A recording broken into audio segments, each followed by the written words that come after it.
आदाब नाज़रीन, इस्तकबाल है आपका आपके महबूब शो आदाब डॉक्टर में। मैं आपकी मेज़बान शगुफ्ता यास्मीन। स्टूडियो में रौनक अफरोज़ हैं, वन ऑफ द लीडिंग यूनानी मेडिसिन कंपनी अतिया हब्स के फाउंडर, डायरेक्टर और प्रमोटर, हिंदुस्तान के सबसे मसरूफ़ और कामयाब तरीन हकीमों में से एक, आप सबके हदिल अजीज़ नाबग़े रोज़गार शख्सियत जनाब हकीम सलमान खान तूर साहब। आइए मिलकर खुश आमदीद कहते हैं। इस्तकबाल हकीम साहब। शुक्रिया, जज़ाकल्लाह। जी नाज़रीन, तो ये चाहता है कि आज हकीम साहब की गज़ल से अपने प्रोग्राम का आगाज़ किया जाए। कुछ ऐसी रंगारंगी है, कुछ ऐसी दिलफरेबी है, दिलकशी है, रानाई है इस गज़ल में, दिल को अपनी जानिब खींच लेने का एक ऐसा मौसर और ताकतवर इसमें उन्सुर पाया जाता है कि आज कोई क़स्सा सुनाने को जी नहीं चाह रहा है। जी चाह रहा है कि आज हकीम साहब की गज़ल हो और प्रोग्राम का आगाज़ हो। इससे खूबसूरत आगाज़ हो ही नहीं सकता। लिहाजा आज सीधे हकीम साहब के पास चलते हैं और उनसे उनके खूबसूरत कलाम की गुजारिश करते हैं। गज़ल का मतलब पेश करूँ। इरशाद हकीम साहब। मैं वो महकश हूँ जिसे जाम से होश आता है। वाह। मैं वो महकश हूँ जिसे जाम से होश आता है, बेशतर गर्दिश अय्याम से होश आता है। वाह। बेशतर गर्दिश अय्याम से होश आता है। मैं वो महकश हूँ जिसे जाम से होश आता है। उनकी तज़लील से होता है गुजारा मेरा। वाह वाह। उनकी तज़लील से होता है गुजारा मेरा। आजकल लज्जत दुश्नाम से होश आता है। क्या कहने। आजकल लज्जत दुश्नाम से होश आता है। और शेर देखें, कामयाबी में कभी होश रहा कुछ मुझको, कामयाबी में कहाँ होश रहा कुछ मुझको, कामयाबी में कहाँ होश रहा कुछ मुझको, अब मुझे हसरत नाकाम से होश आता है। वाह। कामयाबी में कहाँ होश रहा कुछ मुझको, अब मुझे हसरत नाकाम से होश आता है। और होश में ला न सके शेख ब्रह्मन मुझको, होश में ला न सके शेख ब्रह्मन मुझको, होश आता है तो असनाम से होश आता है। क्या कहने मुकर्रर। होश आता है तो असनाम से होश आता है। होश में ला न सके शेख ब्रह्मन मुझको, होश आता है तो असनाम से होश आता है। और मक्ते का शेर है कि तूर कहने को तो औसान ख़ता है मेरे, तूर कहने को तो औसान ख़ता है मेरे, उस दरीचे से मुझे बाम से होश आता है, उस दरीचे से मुझे बाम से होश आता है। मैं वो महकश हूँ जिसे जाम से होश आता है, बेशतर गर्दिश अय्याम से होश आता है। बहुत शुक्रिया। इस्तकबाल कर्नल साहब, खुश आमदीद।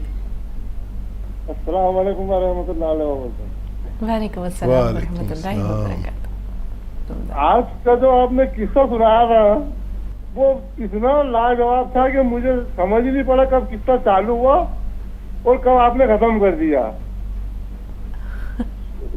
और मैं कह रहा हूँ कि जब तक आप हयात में आपके ज़हनी तवाज़ुन बरकरार रहे। आमीन आमीन। आमीन कर्नल साहब, बहुत खुशी होती है जब आपसे दिन में 2 बार मुलाकात हो जाती है। दीवानगी की कौन सी मंजिल पे हूँ मैं आज,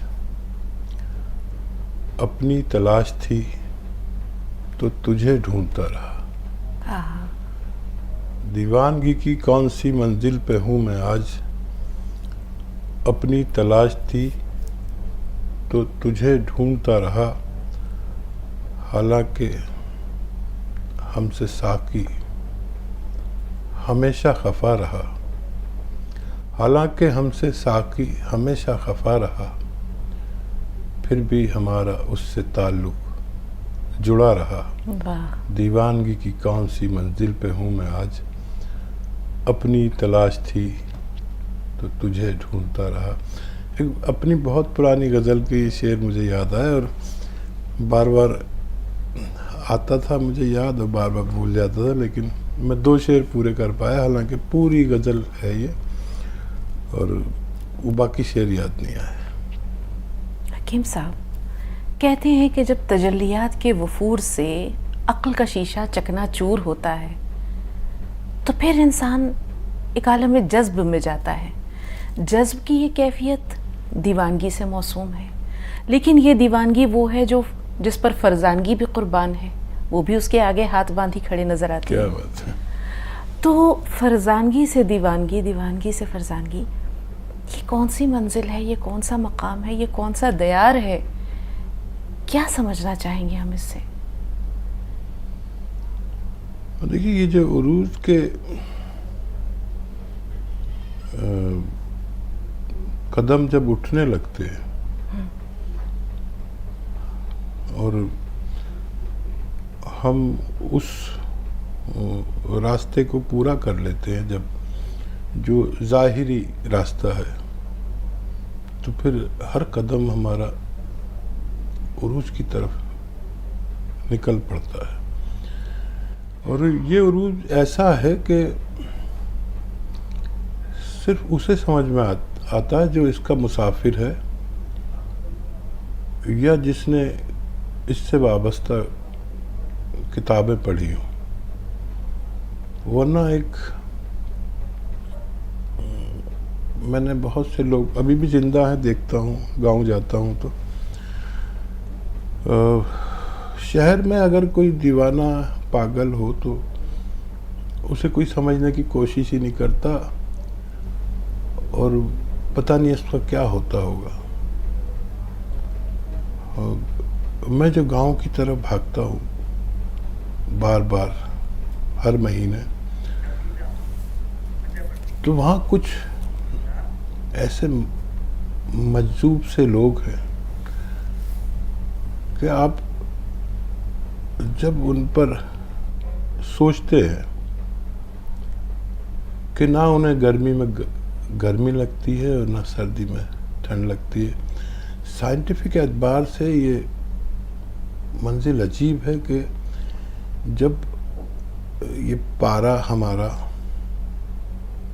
बढ़ता है या कम होता है, हिंदुस्तान के जो मौसम हैं उनके हिसाब से अब के 49 तक पारा चला गया, लेकिन वो दीवाने उसी तरह खुश है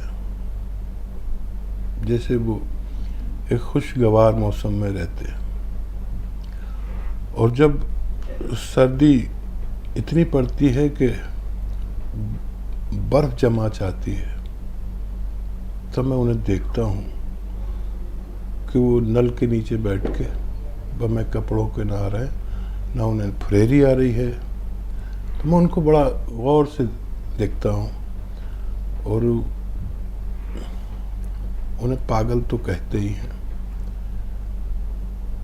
लेकिन अगर वो अल्लाह के मजसूब बंदे हुए तो मैं सोचता हूँ कि ये हम इनके लिए कुछ क्या क्या सोचते थे, क्या क्या कहते थे। एक मुझ में बड़ी ख़ास बात है कि मैं किसी पागल की मजाक नहीं बनने देता, कोई किसी को बनाने नहीं देता। बहुत अच्छी बात है। और वो पागल जब हजारों लोग छोड़ के मेरे पास आते हैं और मेरी तौहीन करते हैं,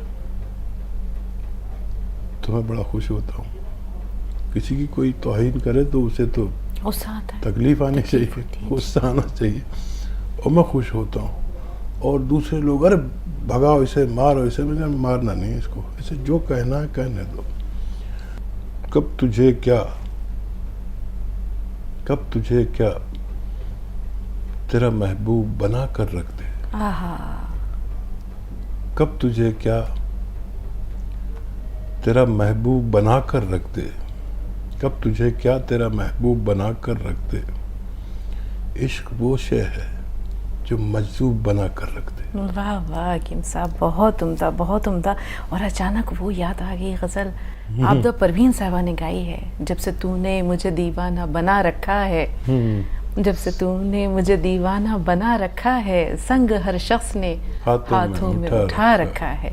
शायद ये सूफी तबस्सुम साहब का कलाम है, किसका है मुझे कलाम याद नहीं कि किसका है, लेकिन उनकी आवाज़ में ये सुना है और बड़ी मशहूर ये गज़ल है। और वो आबदा परवीन है शायद। हाँ जी, उनकी आवाज़ और उनका अंदाज, लुक, हाँ, और लुक भी उनका वैसे ही। उनका लुक देखें, वो भी मजजूबों की तरह ऐसे बाल बिखराए हुए और ऐसे चीख के चिल्ला के गाती हैं और सूफिया कलाम पढ़ने के लिए मशहूर हैं। तो ये कैफियत, दरअसल ये गज़ल मैंने गुज़िश्ता दिनों में पढ़ी थी, जो इससे लीक से हटकर कही थी, क्योंकि मेरा काफ़िया तो मीम चल रहा है 2 साल से, जी, मीम का काफ़िया। लेकिन वो ये जो लफ्ज़ है ना मजजूब, इससे मैं बड़ा मुतासिर था, और मजजूब, महबूब, लेकिन इन तमाम कवाफियों में मुझे मजजूब ऐसा टच करता था कि यार ये क्या लफ्ज़ है, और इसकी गहराई हर शख्स नहीं समझता है, लेकिन मेरी ये गज़ल होनी चाहिए इसमें। तो फिर वो गज़ल शुरू हुई, मतला कहा कि कब तुझे क्या तेरा महबूब बना कर रख दे, आहा, वाह वाह, इश्क वो शे है जो मजजूब बना कर रख दे। मुकर्रर हकीम साहब, मुकर्रर। कब तुझे क्या तेरा महबूब बना कर रख दे, इश्क वो शे है जो मजजूब बना कर रख दे। तो पूरी गज़ल याद नहीं आ रही क्योंकि ताज़ी गज़ल है, 1 आध महीने पहले कही थी। और फिर मैंने इसे रिकॉर्ड भी करवाई, और उसने रिकॉर्ड करके भेजी तो मुझे पसंद नहीं आई। मैंने क्या, इसमें वो सूफियाना रंग नहीं आया, गाने के अंदाज में भी सूफियाना रंग होना चाहिए। जैसे अभी बात चली थी कि आबिदा परवीन, तो उनका लुक भी वैसा और उनका पढ़ने का अंदाज भी वैसा और कलाम भी वैसा हो। तो उसने मुझसे वादा किया गुलकार ने कि मैं उसे वैसा ही बनाऊंगा। वक्त हो रहा है एक छोटे से ब्रेक का, वक्फे के बाद हाजिर हुए, आप देखते रहें आदाब डॉक्टर।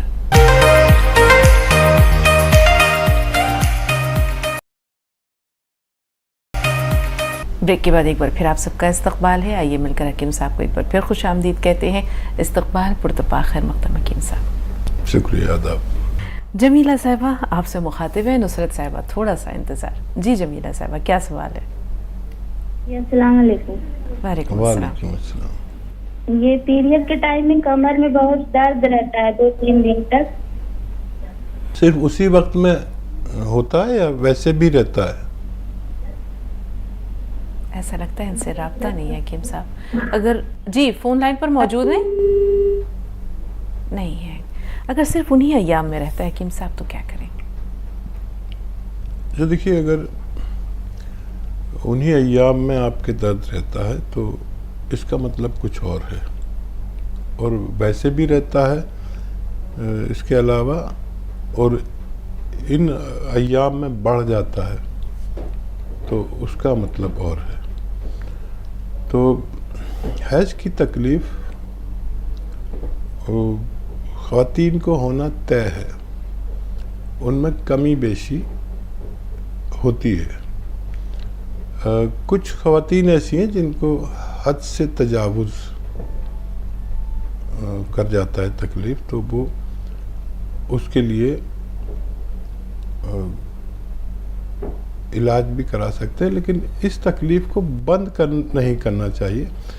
तकलीफ़ इतनी हो कि काबिल बर्दाश्त हो, और जितनी लोगों को होती है। तो अगर उन्हीं अय्याम में होता है तो गौन सियाह आप एक खुराक रोज़ाना लिया करें खाने के बाद दूध के साथ।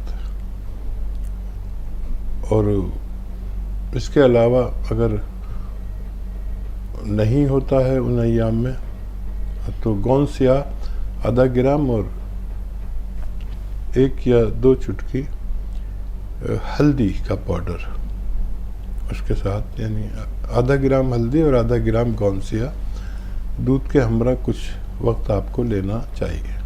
जी नुसरत साहब, आपका सवाल क्या है? अस्सलाम वालेकुम हकीम साहब। वालेकुम सलाम।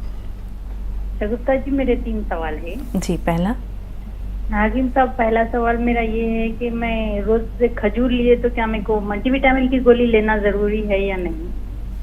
जरा आपने कुछ के बारे में बोलिए। ठीक और है। दूसरा सवाल मेरा ये है कि मल्टीविटामिन की गोली के साथ में ये मैं 2 बार हफ्ते में 2 बार कैल्शियम की गोली लूं या बोलिए आप।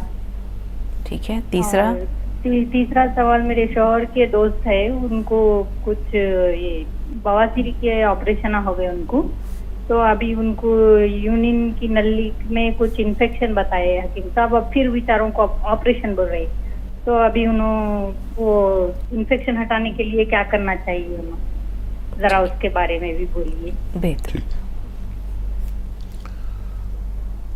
शायद अब ऑपरेशन की नौबत ना आए। 2 चुटकी लाजवंती और 2 चुटकी लाजवंती, 2 चुटकी अलसी का पाउडर और 1 चुटकी गौंद चिलगोज़ा, ये 1 खुराक या 2 खुराक दिन में 2 बार खानी है। 1 चुटकी या 2 चुटकी नमक जैतून को पानी में मिलाकर उन्हें 2 बार दीजिए। खाने से पहले या बाद में कभी भी दे सकते हैं। दोहरा देता हूँ नुस्खा। नमक जैतून 1 या 2 चुटकी पानी मिला दें। पानी 1 गिलास हो या 2 गिलास हो तो बेहतर है। और इस पानी से 1 चुटकी गौंद चिलगोज़ा, 1 चुटकी गौंद चिलगोज़ा, 2 चुटकी अलसी और 2 चुटकी में जितनी लाजवंती आए इसमें मिलाकर या किसी भी तरह मलाई मिलाकर, दूध में मिलाकर किसी भी तरह पी लें। और ये नमक जैतून का पानी पी लें दिन में 2 मरतबा, तो इंशाअल्लाह उनको फ़ायदा मुमकिन है। आयशा साहबा, इनका सवाल, आयशा साहबा आप फ़ोन लाइन पर मौजूद हैं? हेलो, अस्सलाम वालेकुम। वालेकुम अस्सलाम। जी बहन। जी मेरे 2-3 सवाल हैं और ज़रा आप मेरी पूरी बात सुन लीजिएगा। हाँ, बेहतर। जी एक्चुअली ये क्या हुआ कि पिछले मतलब इस रमज़ान में मुझे हड्डियों का बहुत ज़्यादा तकलीफ़ थी। बड़ी मुश्किल से मैं रोज़े रह पाई। मैं डॉक्टर के पास गई थी तो वो रूमेटोलॉजी का प्रॉब्लम हो सकता है बोल के बता रहे थे, और कुछ टेस्ट RA फैक्टर वगैरह कुछ टेस्ट लिखे हैं, वो उसका भी रिजल्ट नहीं आया। और बहुत ज़्यादा मतलब अनी हाथों में जो मुट्ठी में बिल्कुल भी सुबह सेंसेशन ही नहीं रहता है। मुझे एक दूसरे मतलब दोनों हाथों को हिला के वापस सेंसेशन लाना पड़ता है, ऐसा है। और मैं गोंसिया ले रही थी तो बीच में क्या हुआ कि पेट का बड़ा मसला हो गया और मुझे छोड़ना पड़ा। तो उसके बाद से अभी दोबारा से शुरू करी हूँ मैं। ये बहुत ज़्यादा मसला है और बाल भी झड़ रहे हैं।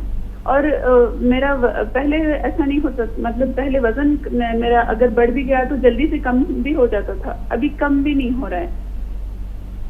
आपकी उम्र क्या है अम्मी? आयशा, आपकी उम्र क्या है? 30। ठीक है।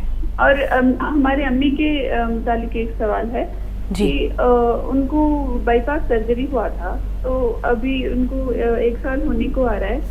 और रिसेंटली उनकी हाथ की उंगली टूटने की वजह से उनको जो ब्लड प्लेटलेट्स की और ब्लड थिनर जो होते हैं ना, उसके लिए टैबलेट्स रोक दिए गए थे, ऑपरेशन की ज़रूरत पड़ सकती है बोल के। तो उसके बाद से उनका बीपी बिल्कुल भी बैलेंस नहीं हो रहा है। बीपी की गोली लेने के बावजूद भी बीपी बैलेंस नहीं हो रहा है, कभी बहुत ज़्यादा कम हो जाता है, कभी बहुत बढ़ जाता है। और सर में बहुत ज़्यादा परेशानी, तकलीफ है उनको। सर आवाज़ है कानों में, सर में आवाज़ है, और वो तकलीफ बहुत गुना बढ़ गई है अभी तो। ठीक। जी हकीम साहब। अच्छा देखिए, एक एक्सरसाइज जो आपकी वालिदा के लिए और आपके लिए बहुत ज़रूरी है, और वो ये है कि ये कान आप अपने मोंढे से मिलाएं। ये और एक दिन में कम से कम 3 मिनट ये अमल हो जाना चाहिए, और मुमकिन हो तो उससे ज़्यादा ही करें। 3 मिनट मेरी तरफ से मैं कह रहा हूँ। और एक ये ऐसे पूरी तरह देखिए मुड़ जाता है और यहाँ तक आ जाता है, हमारे कंधे तक। ये भी एक्सरसाइज दोनों लोग करें। इससे क्या होगा कि हमारी जो नसें यहाँ पर दब जाती हैं डिस्क में, वो डिस्क उसको छोड़ देती है नस को, और नसें से खून का फ्लो ठीक होता है। तो हमारे हाथों में जो गैर हसास तरीके से काम करने लगते हैं उसमें एहसास वापस आता है। और मम्मी के कानों के लिए भी बहुत फ़ायदेमंद है, सर की परेशानी के लिए और कानों की आवाज़ों के लिए, और आपके हाथों के में जो परेशानी है उसके लिए। और ये अच्छा है कि आप गौनसिया खा रहे हैं। 2 टाइम नहीं चले तो 1 ही टाइम खा लेना, लेकिन लिया ज़रूर करें। और जब 1 महीना हो जाएगा तो आपको एक खातिर का फ़ायदा होना चाहिए। अगर 1 महीने में 20-30% भी फ़ायदा हो तो अल्लाह का शुक्र करें। और क्या सवाल है? जो इनका मसला है हकीम साहब, सुबह सुबह हाथों में सेंसेशन यानी महसूस नहीं होता कुछ भी इनको। हाँ, उसका जवाब दे दिया मैंने। जी। और वालदा का उनका मसला ये है कि बीपी फ्लक्चुएट करता है। हाँ, बीपी कंट्रोल करने के लिए नमक ज़ैतून पानी में मिलाकर 1-2 चुटकी उन्हें खिलाया करें। डॉक्टरों का इलाज भी करते रहे, लेकिन ये ज़रूर खिलाएं, 1 बार या 2 बार पानी में मिलाकर पानी पिला दिया करें। बीपी को बड़ी राहत होती है इससे। और क्योंकि वो मरीज़ रही हैं हार्ट ब्लॉकेज की, तो उसमें बड़ी राहत होगी। और जिसको भी ये अमल होता है तो बार बार होता है हार्ट ब्लॉकेज वगैरह वगैरह, तो ये दोबारा से नहीं होने देता। वरना जिसको भी होता है वो 2-4 साल में फिर से ब्लॉकेज होते हैं और क्या क्या होता है। और ये कंट्रोल करता है ब्लड प्रेशर को। और चाहे तो उनको एक खुराक गौनसिया की भी दे सकते हैं, ताकि उनकी नर्व में ताकत आ जाए। और वो दवाएं दे रहे हैं ऑपरेशन से पहले के लिए जो, अगर तो वो दे सकते हैं आप उन्हें भी, लेकिन ये इलाज भी साथ में शुरू करें तो बेहतर है। जी। कश्मीर से हैं हमारे साथ शाहीना साहबा। बताएं बहन, क्या सवाल है? जी, अस्सलाम वालेकुम। वालेकुम अस्सलाम। जी। मेरी उम्र है। मेरा सवाल ये है, मुझे गर्मी भी बहुत ज़्यादा महसूस होती है और सर्दी भी बहुत ज़्यादा। गर्मियों में मेरे खास पैरों में बहुत ज़्यादा जलन होती है और सर्दियों में बहुत ज़्यादा दर्द होते हैं। दूसरा सवाल ये है कि वक्त से पहले बालों को सफ़ेद होने से कैसे रोका जाए? ठीक है।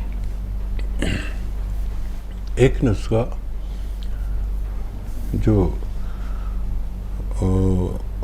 आपके मिजाज को कंट्रोल करेगा, और जो लोग इस तरह के होते हैं, और मिजाज अगर कंट्रोल होगा तो वक्त से पहले बाल जो सफ़ेद होने लगते हैं वो खुद रुक सकते हैं। और जिनका मिजाज कंट्रोल होता है वो इम्यूनिटी की दवाओं से होता है। यानी क़ुव्वत मुदाफ़ियत अगर ज़रूरत के हिसाब से हो तो फिर आप आसानी से बेहतरी की तरफ आ जाते हैं। तो उसके लिए सपिस्तान, उन्नाब, अलसी, सपिस्तान, उन्नाब, अलसी, ये 100 ग्राम खरीदें। और उन्नाब की गुठली निकालना ज़रूरी है, उसे फेंक दीजिए। और इसमें 30 ग्राम पीपले मिलाकर आप लगातार 6-7 महीने इस सफ़ूफ को कम से कम 1 बार दिन में सुबह गर्म पानी या चाय के हमरा लें। एक ही टाइम लेंगे तब भी आपको फ़ायदा मुमकिन है। और बहुत ज़्यादा परेशानी 2 बार ले सकते हैं। इंशाअल्लाह आपको फ़ायदा। एक और ब्रेक नाज़रीन, ब्रेक के बाद हाजिर हुए, आप कहीं ना जाएं, देखते रहें आदाब डॉक्टर।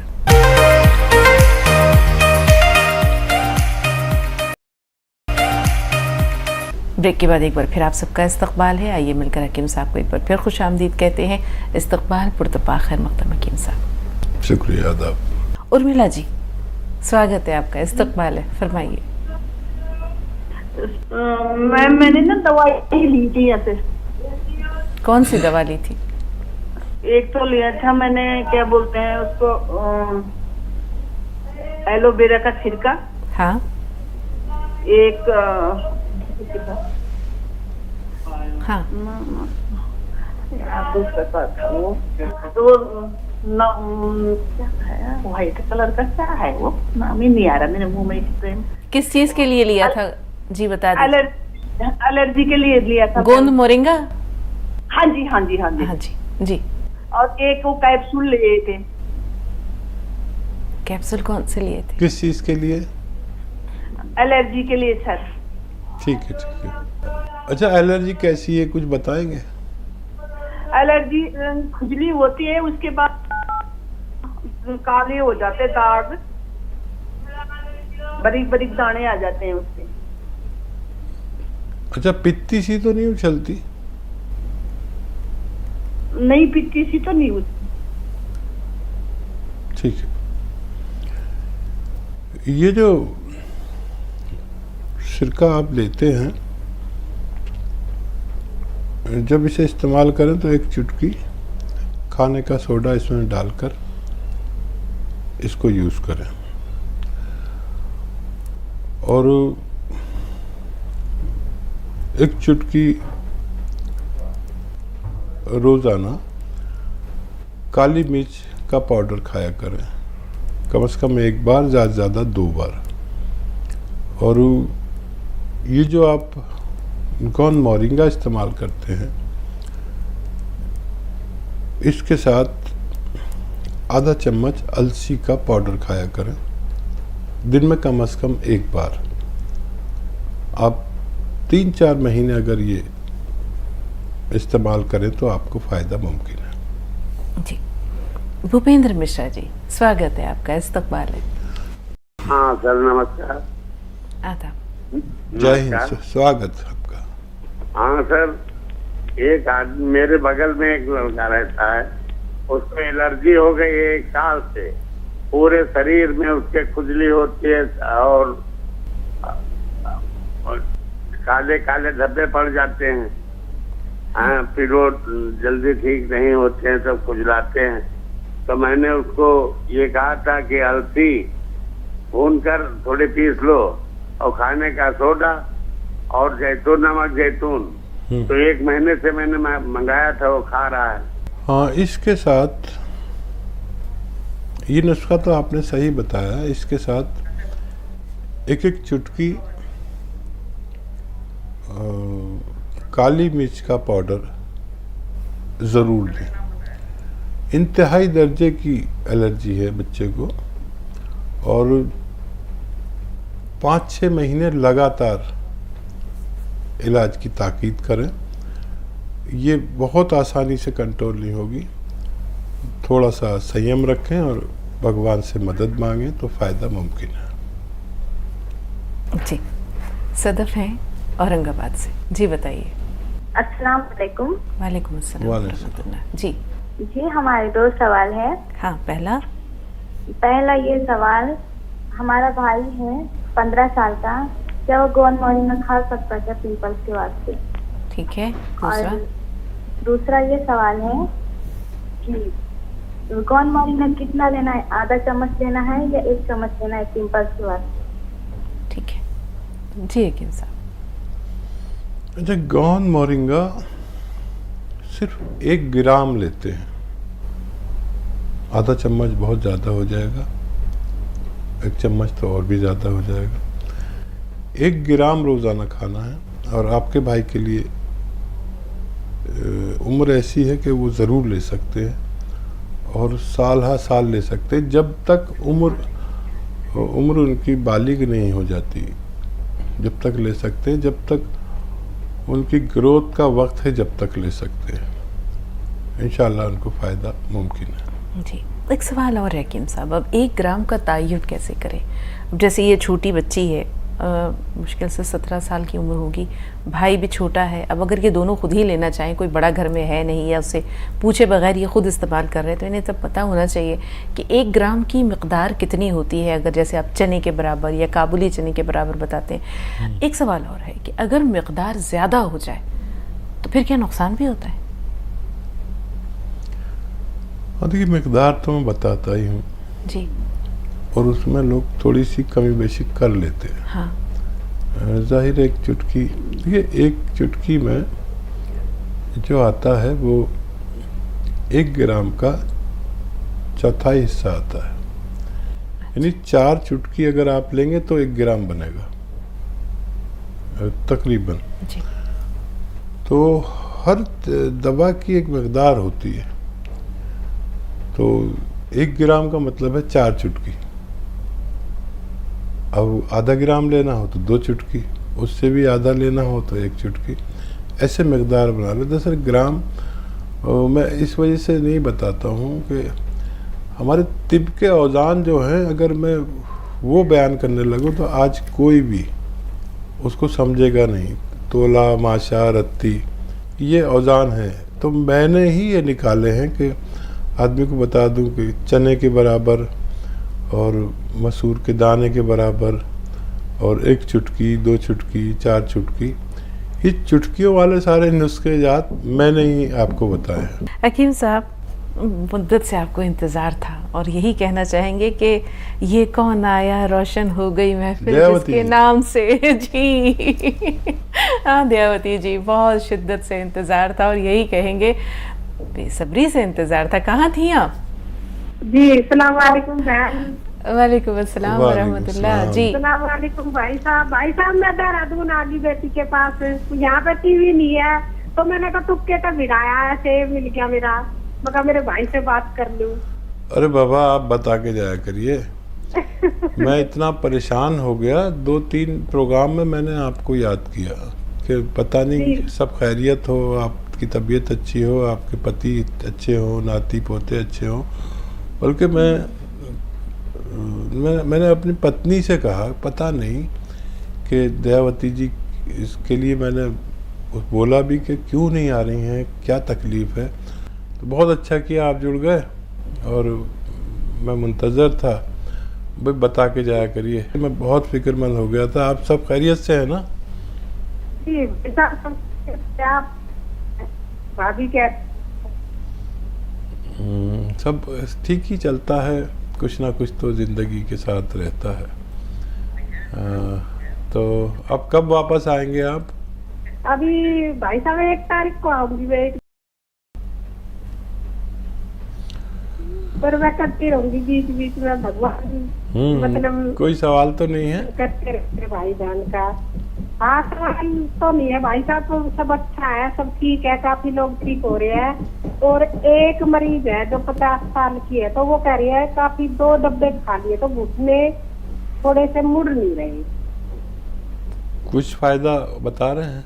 हाँ दर्द में काफी फायदा है, बस थोड़ी सी अकड़न रह रही घुटनों में, तो मैं उनको बार बार कह रही हूँ कि आप थोड़ी सी तसल्ली रखो और विश्वास रखो। हकीम साहब के साथ साथ हम सबको इंतज़ार था, लेकिन हकीम साहब को जितना शिद्दत से इंतज़ार था, वो देखिए आपका नाम सुन के एकदम चेहरे पर उनकी खुशी आ गई और मैंने भी पहली बुझवाई और हकीम साहब ने बूझ ली। जी हकीम साहब। हाँ देखिए, ये अगर मरीज जो हैं उनको 10-20% भी फ़ायदा है तो दवा का इस्तेमाल जारी रखें। होता ये है कि दवा के मशवरा देने के बाद हमारा इख्तियार ख़त्म हो जाता है, अब भगवान का और आपका इख्तियार रह जाता है। तो वो किसी को जल्दी फ़ायदा देता है, किसी को देर में। 3 महीने में अगर 10-20% भी फ़ायदा है तो दवा छोड़े नहीं, और बिल्कुल भी फ़ायदा नहीं है तो दवा ले नहीं। वैसे इसके रिज़ल्ट ऐसे बहुत कम होते हैं कि फ़ायदा ना हो, तो ये अब उन पर तय करना है कि उन्हीं को तय करना है कि दवा जारी रखनी है कि नहीं। किसी को बहुत टाइम इंतज़ार करना पड़ता है, किसी का भगवान ज़्यादा इम्तिहान लेता है, किसी का कम लेता है, तो वो खुद तय करें कि उनको कितना फ़ायदा, कितनी दवा लेनी है। आयशा जी, इस्तक़बाल है आपका, क्या सवाल है? अस्सलाम वालेकुम रहमतुल्लाहि व बरकातहू। वालेकुम अस्सलाम व रहमतुल्लाहि व बरकातहू। जी आयशा साहब, ज़रा ऊंची आवाज़ से। अपना खैरियत है पूरी? अल्हम्दुलिल्लाह, सब खैरियत अल्हम्दुलिल्लाह।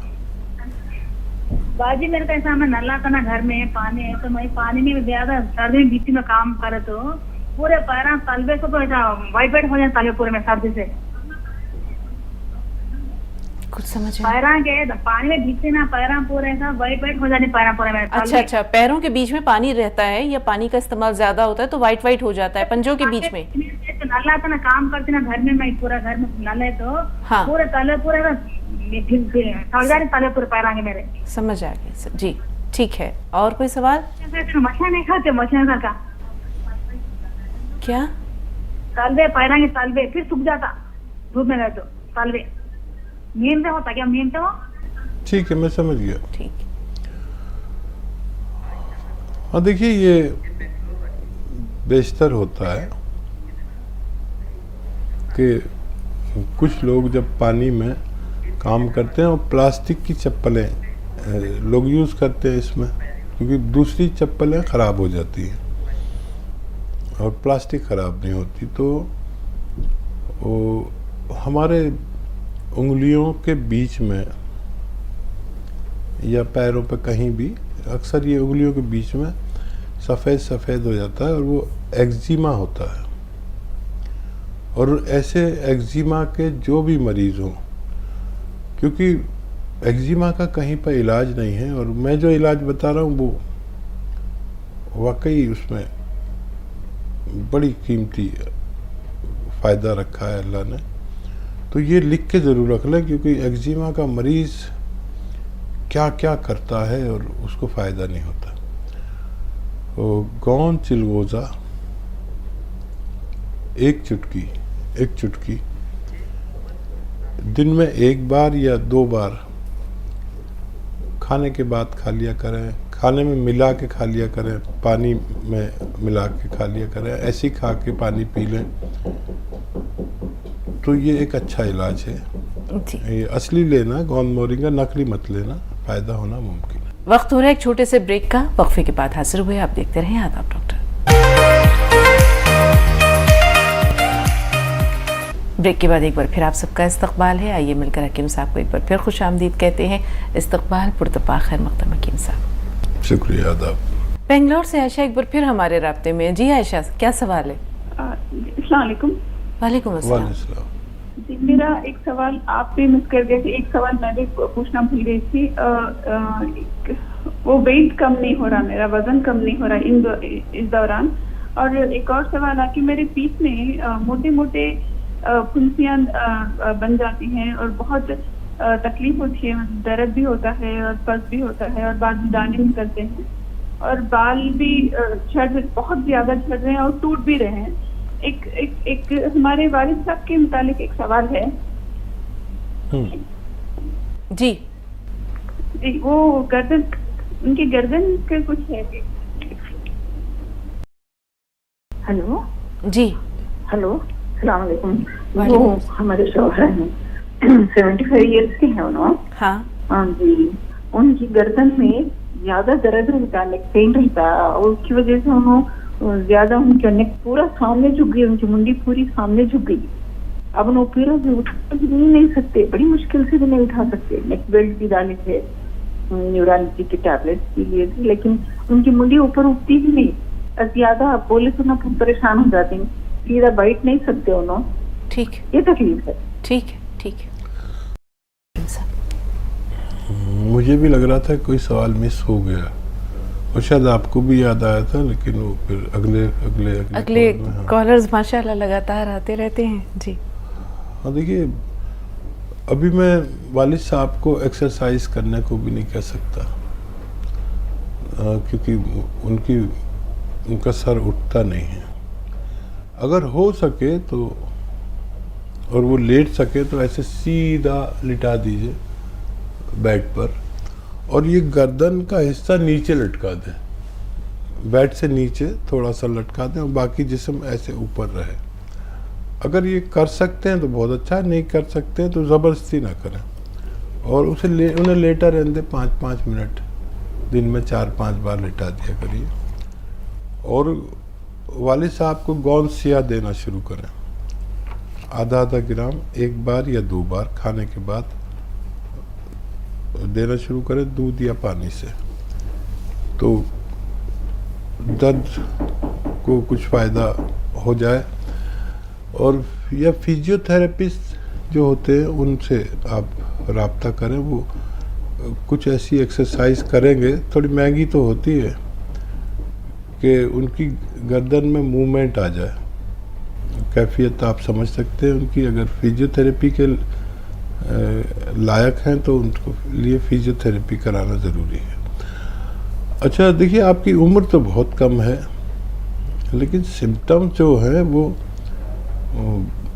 ऐसे हैं बड़ी उम्र वालों के, यानी वज़न बढ़ना, बाल टूटने, और जो कैफियत आप बता रहे हैं उसके लिए मेरा मशवरा है कि आप अपना मुआयना करा लें, थायराइड और शुगर का, ये दोनों चीज़ें चेक करा लें। और कम उम्र के लोगों को भी ये चीज़ें हो जाती हैं। मैं दुआ करूँगा कि ना हो, लेकिन सिम्टम आपके शुगर या थायराइड वाले लगते हैं, पहले ये मुआयना करा लें, फिर इलाज शुरू करें। ठीक। नासिर भाई उत्तर प्रदेश से। जी नासिर साहब। वालेकुम अस्सलाम रहमतुल्लाहि व बरकातहू। जी जी, मैंने अपनी वाइफ को आपके यहाँ से गोंद सिया और वो मंगाया था नमक जैतून, जिसमें मैं उनके लीवर पे सूजन भी बताई थी और आंखों पे भी सूजन बताई थी, और उनकी बॉडी में पेन रहता है बहुत। सबसे पहले पीके कैप्सूल भी आपके खाए थे और गोंद सिया भी खाया था, उसमें खाया था, मगर वो सरंजान और उन्नाव वगैरह में मिला के, लेकिन वो ज्यादा दिन नहीं खाया गया। और वो अब खाली वही मंगाया मैंने, और उसके नमक जैतून के साथ में वो भी ले रही हैं जो 6 चीज बताते हैं आप, धनिया, मेथी वगैरह ये। तो अभी 7 दिन हुए इनकी खाते हुए, लेकिन अभी कोई थोड़ा बहुत रिलीफ नहीं हुआ और परेशानी बहुत ज्यादा है। बेहतर। जी जी हकीम साहब। अच्छा, ये 6 चीज़ों के पाउडर में जो 100 ग्राम का अगर आपने नुस्खा बनाया है तो इसमें 100 ग्राम अलसी भी मिला लें, बग़ैर भूने उसमें पाउडर बना के मिला दें, तब इस्तेमाल करें। और गोंद सिया से फ़ायदा होना चाहिए। अगर उनको उन चीज़ों के साथ नहीं चलता जो आपने दी थी तो वाहिद गोंद सिया दीजिए, आधा ग्राम, और दूध के साथ दीजिए। और उसके बावजूद भी अगर पेट में परेशानी रहे, पेट ठीक ना रहे, तो 1 चम्मच कैस्टोल ऑयल यानी अरंडी का तेल मेडिकल स्टोर पर दस्तयाब होता है, गर्म दूध में मिला के पूरे दिन में 1 बार ज़रूर पिला दिया करें, उनको फ़ायदा होना मुमकिन है। जी। जालंधर से सलमा साहब, क्या सवाल है? हेलो, नमस्कार मैडम। जी आदाब, फरमाइए। हाँ जी सर, नमस्कार जी। जय हिंद, स्वागत आपका। हाँ जी जी, मेरे ना अखा विच ना वो चीज़ जिन्हों नाखून कहते हैं। क्या कहते हैं? आँखों में क्या हो गया? अखा दे विच ना मुरले पासे और नाखून जड़ा मांस जा इकट्ठा हो जाता है, 2 दे। अच्छा। और डॉक्टर बोल रहा भी जिन्ना चिर दिसदा ठीक है, नहीं तो फिर इसका ऑपरेशन होएगा। नाखून जिन्हों कहते हैं। खून सा जम गया है? नहीं मास जो अखा दे मूरे नजर दे अगे आ जाता है। अच्छा, कुछ ऐसी झिल्ली सी आंखों के आगे आ जाती है और डॉक्टर कह रहे हैं कि अगर ये ठीक नहीं हुआ तो इसको ऑपरेशन करना पड़ेगा। हाँ भी जो अखा देके आ जाएगा भी उस टाइम फिर इसका ऑपरेशन करना है, मांस कटना पड़ेगा। ठीक है। हाँ जी जी हकीम साहब। हाँ देखिए, एक नुस्खा 15 दिन यूज़ कर लीजिए, अगर उससे फ़ायदा नज़र आ जाए तो फिर और ज़्यादा भी यूज़ कर सकते हैं, लेकिन सिर्फ 15 दिन करना। 15 दिन में आप बेहतरी महसूस करें तो फिर ज़्यादा दिन भी कर सकते हैं। गुलाबी फिटकरी, फिटकरी 2 तरह की आती है, एक सफ़ेद और एक गुलाबी सी होती है, थोड़ा सा रंग लाल सा या गुलाबी सा होता है, तो वो ख़रीद लीजिए, ज़रा सी, इतनी सी ख़रीद लीजिए बस। और उसका 1 चावल या 2 चावल की बराबर उसमें से लेकर 100 ml या 200 ml गुलाब जल मिलता है, अच्छा सा लीजिए और उसमें डाल दीजिए और उसको ऐसे हिलाएंगे तो वो उसमें मिक्स हो जाएगी। अब ड्रॉपर से 1 ड्रॉप आप अपनी आँख में